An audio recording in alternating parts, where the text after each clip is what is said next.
आप माफी मांग लेती, 5 सालों तक तो आप गए नहीं। गीता कोड़ा जी उस गांव में गई, 5 सालों तक उसी गांव के लोगों ने उन्हें वोट देकर बनाया था सांसद। 5 सालों तक उनका कोई अता पता नहीं था। सिर्फ राजनीति करने के लिए आप ठीकरा फोड़ रहे हैं झामुमों पर। उनसे सवाल जवाब किया गांव के लोगों ने कि 5 वर्षों तक आप कहां थी और हमारे मुद्दों का क्या हुआ, हमारे विषयों का क्या हुआ। आने वाले समय में जैसे जैसे चुनाव नजदीक आएगा, जो आक्रोश दिखता है झारखंडियों में, वो आक्रोश गांवों में भी दिखेगा। जिस तरह से उकसावेपूर्ण कार्रवाई की गई उनके समर्थकों के द्वारा, स्थिति और बिगड़ सकती थी। इस बार दल बदलकर, सिंबल बदलकर वो सोचती हैं कि चुनावी बेतरनी पार हो जाएगा। वो प्रत्याशी है, महिला है तो अनुचित हो गया। और जो गांव की ग्रामीण महिलाएं हैं, वीडियो है हम लोगों के पास, उनके साथ बदसलूकी की गई। और आपकी पार्टी, आपकी सरकार, केंद्र की सरकार ने हमारे नेता हेमंत सोरेन को जेल में डाल दिया है। गीता कोड़ा के घेराव मामले ने तूल पकड़ लिया है और ऐसे में भारतीय जनता पार्टी लगातार सवाल खड़े कर रही है।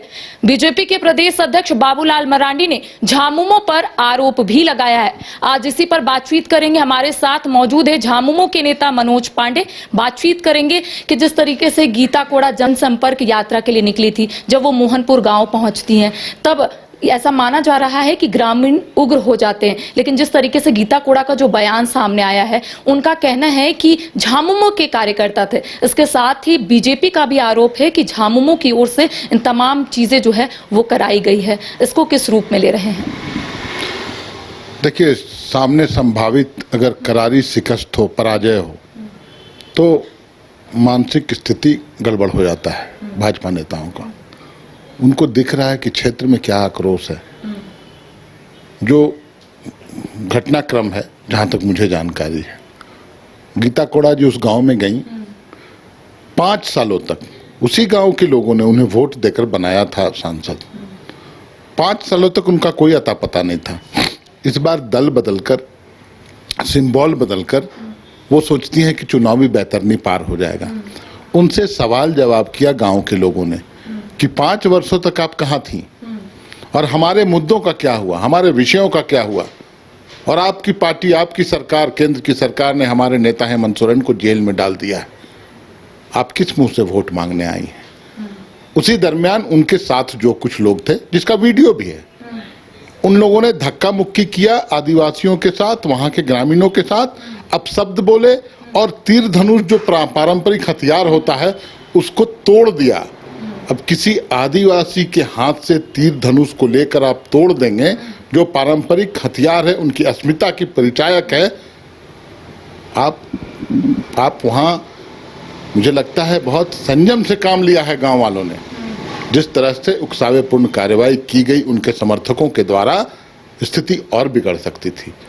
लेकिन जो हालात हैं पूरे क्षेत्र में, उसको समझने की आवश्यकता है। सिर्फ राजनीति करने के लिए आप ठीकरा फोड़ रहे हैं झामुमो पर। बीडी राम का पलामू में भी काफी विरोध हो रहा है, वीडियो आ रहा है सामने, वहां भी झामुमो है। संजय सेठ जी का विरोध हो रहा है गांवों में, वहां भी झामुमो है। सीता सोरेन जी का विरोध हो रहा है।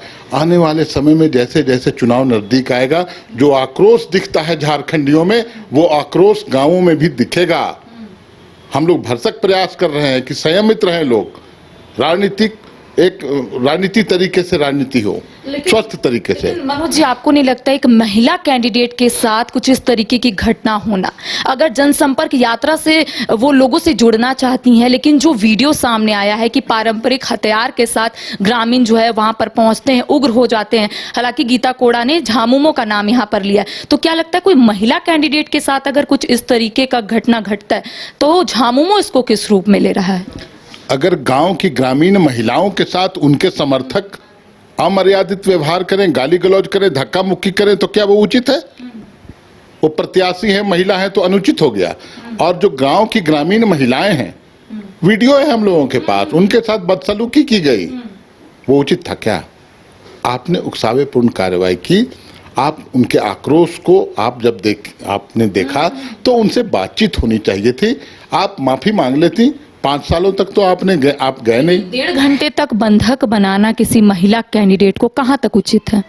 महिलाओं के साथ अमर्यादित भाषा का प्रयोग करना, धक्का मुक्की करना, उनके पारंपरिक हथियारों को तोड़ देना, वो ज्यादा अनुचित है। ये तो लाव लश्कर के साथ गई थी और उसके प्रतिक्रिया स्वरूप उनके साथ ऐसी घटना हुई है। केस दोनों तरफ से हुआ है। तो ये इस रौब में कि मैं सांसद हूं और मैं भाजपा की सांसद हूं, अभी गई हैं ताजा कुछ भी ग्रामीणों के साथ कर लेंगी, वैसा झारखंड में संभव नहीं है। अच्छा, लोकतंत्र का महापर्व है और ऐसे में सभी कैंडिडेट कहीं भी जा सकते, लोगों से मुलाकात कर सकते हैं और यहाँ पर खबरें यही आ रही है कि ग्राम सभा के बिना अनुमति से गीता कोड़ा गांव पहुंचती है। तो क्या ग्राम सभा से अनुमति लेनी पड़ेगी? कितना उचित है ये?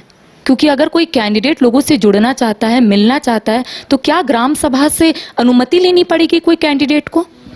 देखिए, जहाँ ग्रामीण स्वशासी व्यवस्थाएं कारगर हैं, मजबूत हैं, एक्टिव हैं, तो वहाँ इन सब चीज़ों का भी ख्याल रखना पड़ता है। जो ग्रामीण व्यवस्थाएं हैं, खास करके उन क्षेत्रों में, सिंहभूम में, कोल्हान में, तो उसको फॉलो करने में क्या परेशानी है? आप अनुमति ले लें। हो सकता है वो अनुमति न दे तो आप न जाएं। उनकी भी जो व्यवस्था है, जो सदियों से चली आ रही है, गांव में किसी का भी प्रवेश, अनुमति ले लीजिए, प्रधान से बात कर लीजिए। अनुमति नहीं मिले तो जाइए आगे। तो लोकतंत्र का पर्व है, ऐसे में तो कोई भी कैंडिडेट कहीं भी जा सकते हैं। तो क्या ग्राम सभा से अनुमति लेकर अब किसी कैंडिडेट को किसी गांव में एंटर करना होगा? यहाँ पे तो ये कहा जा रहा है कि बीजेपी के प्रत्याशी नहीं आ सकते अंदर, ग्राम सभा की अनुमति लेनी होगी आपको।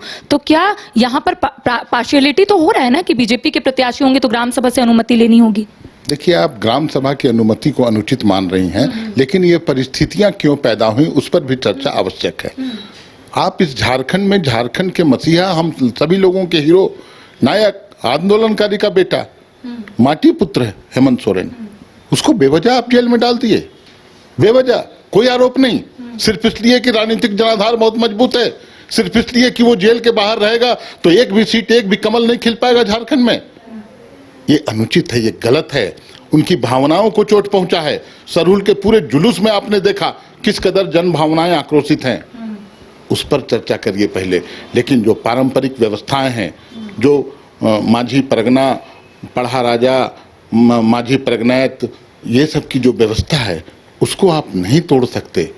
उनकी भावनाओं के अनुरूप चलिए। मैं सुझाव देना चाहूंगा भाजपा नेताओं को, वो गांवों में घुसकर आदिवासियों के साथ, मूलवासियों के साथ जबरदस्ती करने का कोशिश न करें। बीजेपी के कुछ प्रतिनिधि मंडल पहले चुनाव आयोग जाते हैं और कल आपने देखा होगा पुलिस मुख्यालय भी पहुंचते हैं, ज्ञापन सौंपते हैं, शिकायत करते हैं। लेकिन अब एक और सवाल उठ रहा है कि गम्हरिया के जो थाना प्रभारी है वो उस वक्त फ़ोन नहीं उठाते हैं। तो क्या आपको लगता है कि जो वहाँ पर सिनेरियो उस वक्त दिख रहा था उसमें कहीं ना कहीं चूक हुई है? नहीं, देखिए, मुझे नहीं लगता कोई चूक हुई होगी। वहाँ ग्रामीणों के इस आक्रोश के बाद भी हम थैंक्स बोलते हैं प्रशासन को कि गीता कोड़ा जी सकुशल आई हैं और उन लोगों के द्वारा ही उकसावेपूर्ण कार्रवाई की गई। उस पर भी चर्चा करिए आप लोग। जो वीडियो है, पहले उनके द्वारा धक्का मुक्की किया गया, उनके तीर धनुष को तोड़ दिया गया, बहुत बहुत बड़ी बात है। आप गाँवों में चले जाइए, तीर धनुष का क्या महत्व है आप उसको समझिए। आप उसको तोड़ दिए, माँ बहन की गाली दे रहे हैं, धक्का मुक्की कर दिया आपने। ये झारखंड है और जो उनके साथ थे ना, वो सभी बाहरी लोग थे, झारखंड के बाहर के लोग। वो झारखंड को क्या समझ के रखा है इन लोगों ने? जो मन करेगा वो गांवों में घुस के गुंडागर्दी कर लेंगे। ये बिरसा मुंडा शिबू सोरेन की धरती है। लेकिन कानून व्यवस्था पर भी सवाल उठ रहे हैं अब। बिल्कुल, कानून अपना काम करेगा। जिन लोगों ने आदिवासियों के साथ, वहाँ के लोगों, महिलाओं के साथ बदतमीजी की, अमर्यादित भाषा का प्रयोग किया, धक्का मुक्की किया, SC ST में केस दर्ज है, कार्रवाई होगी। लेकिन 24 घंटे हो गए, अब तक एक की भी गिरफ्तारी नहीं हुई है, क्योंकि गीता कोड़ा की ओर से FIR भी दर्ज किया गया है, लेकिन एक की भी गिरफ्तारी नहीं हुई है। तो उनकी FIR की बात बाद में करिएगा, पहले ग्रामीणों की FIR, जिसके चलते दोनों के तरफ से हुआ है। कार्रवाई होगी, गिरफ्तारी होगी। गीता कोड़ा के साथ जो लोग थे जो बदतमीज लोग थे, जिन लोगों ने बदतमीजी की हमारे झारखंडियों के साथ, उन पर कार्रवाई होगी। और जो गीता कोड़ा के साथ बदतमीजी की है उनके साथ क्या होगा? झामुमो का क्या स्टैंड होगा? वहां ग्रामीणों का आक्रोश था, उस आक्रोश को समझने की आवश्यकता है। कानून अपना काम करेगा, कानून को हम डिक्टेट नहीं कर सकते, लेकिन प्रथम दृष्टया जो दिख रहा है गुनाहगार ज्यादा गुनाह इन लोगों की तरफ से है। मतलब अब 24 घंटे बीत चुके हैं, क्या अब भी किसी की गिरफ्तारी होगी? क्या झामुमो की ओर से क्या कुछ किए जाएंगे? क्योंकि आरोप जो है सीधा लग रहा है झामुमो पर। देखिए, आरोप राजनीति के लिए कुछ भी लगा लें, कानून अपना काम करेगा। यहाँ कानून का राज चलता है, ये जंगल राज नहीं है। जैसा कि महाराष्ट्र मुंबई में आपने कल देखा, संजय दत्त के घर पर गोलीबारी हो जाती है। झारखंड है ये, आपने गलती किया है, या तो आप माफी मांगे ग्रामीणों से, नहीं तो कानून अपना काम करेगा निश्चित रूप से, जो भी दोषी होंगे।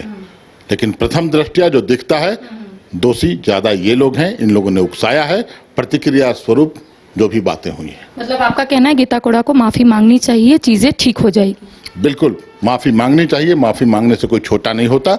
आदिवासी भाई बहनों के साथ जो अमर्यादित व्यवहार उन लोगों ने किया है, तीर धनुष को तोड़ा है, धक्का मुक्की की है, इस पर माफी मांगनी चाहिए उनको। तो देखिए, गीता कोड़ा जनसंपर्क यात्रा में निकली थी और गम्हरिया प्रखंड के मोहनपुर गांव पहुंची थी। वहां पर अचानक से ग्रामीण उग्र हो जाते हैं, गीता कोड़ा को रोकने की कोशिश करते हैं और ऐसे में मामला जो है वो आउट ऑफ कंट्रोल हो जाता है। और ऐसे में ये खबरें सामने आती है कि गीता कोड़ा को 2.5 घंटे बंधक बनाया जाता है। उसके बाद गीता कोड़ा और ग्रामीणों की ओर से FIR भी दर्ज किया जाता है। और ऐसे में भारतीय जनता पार्टी लगातार सवाल खड़े कर रही है, कानून व्यवस्था को लेकर सवाल खड़े कर रही है। तो आपने सुना कि झामुमो के नेता मनोज पांडे का स्पष्ट रूप से कहना है कि गीता कोड़ा को माफी मांगनी चाहिए, चीजें ठीक हो जाएगी। इसके साथ इनका कहना है कि जो भी दोषी होंगे उस पर सख्त से सख्त कार्रवाई भी होगी। फिलहाल मुझे और सहयोगी राज बल्लभ को दे इजाजत। नमस्कार। उफ, ये गर्मी। बड़ों का बुरा हाल है तो सोचिए बच्चों का क्या हाल होगा। निरस और बोरिंग समर को बनाना हो हैपनिंग तो सीधे चले आइए वाइल्ड वादी वाटर पार्क। गर्मी में आपके मस्ती का डेस्टिनेशन, जहां है water park, fun zone, tempo line, साथ में hunting house, flower park, rope course और bird park. Monday to Friday only 300, शनिवार रविवार 400 में।